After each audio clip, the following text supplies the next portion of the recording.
Right, and Dr. Javed Anfar, once the spark is set, of course, it gets difficult to contain what comes next. We've seen before that removing a regime is one thing and stabilizing what comes next is completely another. And Iran is no Iraq. It's larger, it's more populous and deeply multi-ethnic. Now, if instability takes hold, could the fallout perhaps rival the kind of prolonged conflicts we've seen in Iraq and Syria? Well, Iraq is not a good example because the Americans are not sending ground forces, but there's always the possibility of instability, absolutely. But there's this difference that, unlike Syria, most Iranians believe in Iran as a country as a whole. There are very few separatist organizations in Iran who have major backing. And for example, the Kurds, who are being counted on to continue to take the fight via land to the regime. On the one hand, yes, there is that risk that because in the past they've had separatist aspirations that could actually that could actually go against, that could backfire because some Iranians will say, well, the Americans are backing a separatist force against us. So they have ambitions to tear Iran apart. But on the other hand, Iran's Kurds today do not have separatist demands, and they are unlikely to start massacring Iranians. In fact, we know they're not because they've never done that, as was the case in Syria. But yes, there could be instability. Absolutely, there could always be instability in post-revolution, which is why I think the Americans don't want to completely dismantle the IRGC and the Iranian army. They want to make sure that they stay intact enough to take over the country's stability once there is a revolution. And also Iran has an opposition leader, Prince Reza Pahlavi. So as a whole, I would say there's always that risk of instability and anarchy. But Iran also has its own characteristics, which also give a strong probability that although there could be instability, will not be anywhere near as what we saw in Iraq or Syria. Right, we hear you, Dr. Javed Anfar, and you mentioned Kurds, and building on what you've hinted at, Iran's ethnic and religious fault lines have long been seen by its adversaries as potential pressure points. And now the Kurdish question in particular often features in the US and Israeli strategic thinking as well. Now, having said that, in a moment like this, what role could minority groups realistically play in reshaping Iran's political landscape going forward?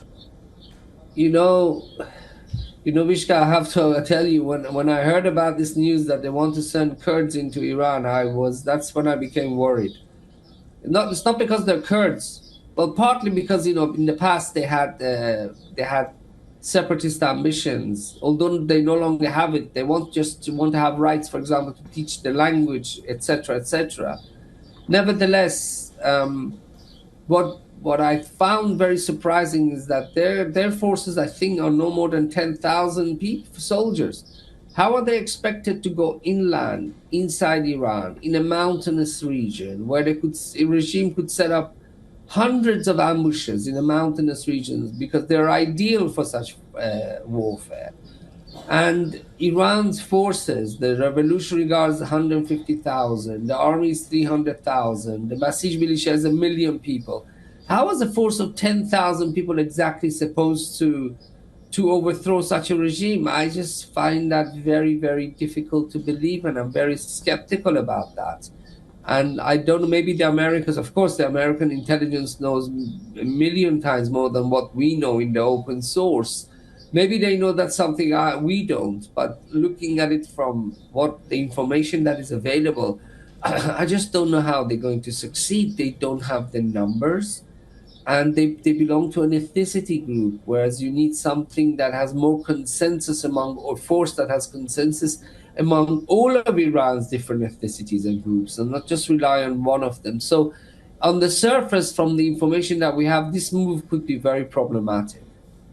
Noted, Javed Anfar. And Dr. President Trump has said that this conflict will not be long drawn, but so far neither side appears to be stepping back. And if the confrontation drags on, and with the oil prices rising, the regional security risks mounting, could the political blowback in the United States become more pronounced?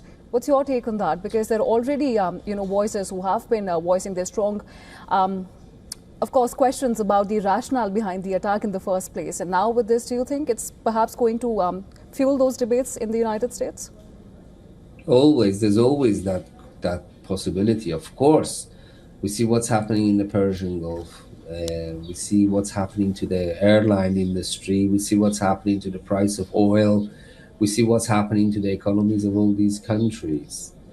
Absolutely. But to be honest with you, the way the Islamic Republic has reacted by attacking so many countries, it has reinforced the image that it's a serious destabilizing force that must be changed.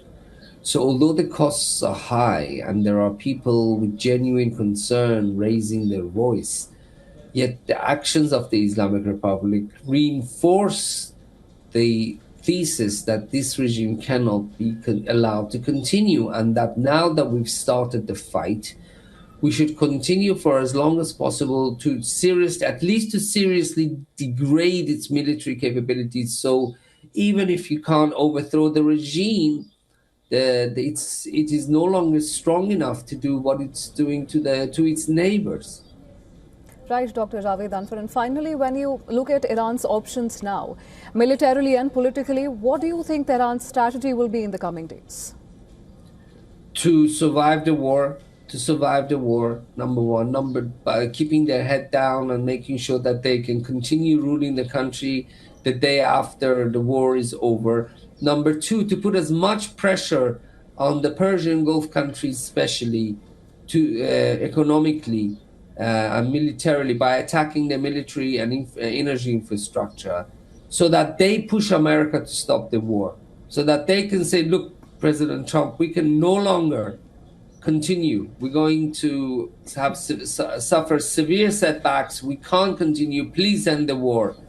And number three, to continue attacking Israel as much as possible, because the Iranian regime Israel believes that Israel must not exist.